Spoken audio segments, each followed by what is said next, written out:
So, how to fix Chrome not opening or not working? This is very easy actually, so don't worry.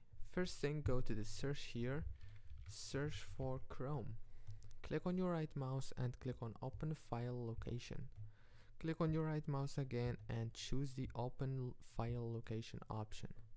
Click on your right mouse and choose this properties right here. Go into the details, make sure that you have the same informations from the language, the original file name, the type, application, and then go to the compatibility, enable this option, choose Windows 8, click apply and OK. If it's not working, then you may have to change the name here. Click rename and add one, chrome1.exe. Click OK and reopen Chrome. Don't forget to like, subscribe.